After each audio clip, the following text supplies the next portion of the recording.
mga ka-SCAS, marami ang humanga sa ganda ni Catherine Bernardo nang umattend nito sa kasal ng kaibigan niya na si Robbie Domingo kay Maggie Pineda noong Sabado, January 6 na ginanap sa Diocese Shrine and Parish of San Isidro Labrador sa lugar ng Bulacan. Sa kanyang suot na long dress, very stunning ang dating na pinatniran niya ng hikaw na Chanel. Isa nga si Catherine sa mga abay sa kasal ni Robbie at makikita sa mga short video na lumabas sa social media. Sa pangyayaring ito, maraming fans ni Catherine ang masaya dahil kita nila na blooming talaga itong si Catherine. At nandun din ang kanyang ex na si Daniel Padilla na kapareha naman niya. Marami sa mga Katniel fans ang natuwa na muling makita ang kanilang mga idolo na magkasama. Hindi pa rin sila nawawala ng pag-asa na muling magkabalikan ang dalawa.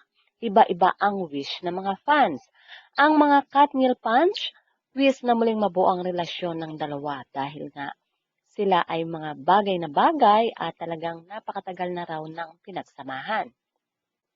Ayon naman sa mga solid Catherine fans, tila ayaw nang magkaroon pa ng chance si Daniel na pumasok sa buhay muli nitong si Catherine. Dahil okay na daw si Catherine, kaya naman daw ni Catherine na mag-solo kung pag-uusapan ang kanyang karir. Napatunayan naman na daw ni Catherine at lalo ngayon na napakaraming mga gustong makapareha si Catherine sa pelikula.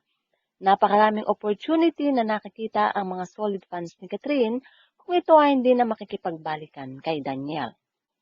Samantala, masayang-masaya nga si Catherine sa pag-attend sa kasal ni Robbie at siya ay nagbahagi ng ilang mga larawan sa kanyang IG story. Nakikita dito na kasama niya ang ex-vice president na si Leni Robredo at mga larawan na makikita na kasama niya ang mga kaibigan sa movie industry. Sa mga ka-SCAS, yun nga po ang ating balitaan. At kung inyong kaibigan, put your comment down below. At syempre, huwag kakalimutang mag-like, share, and subscribe.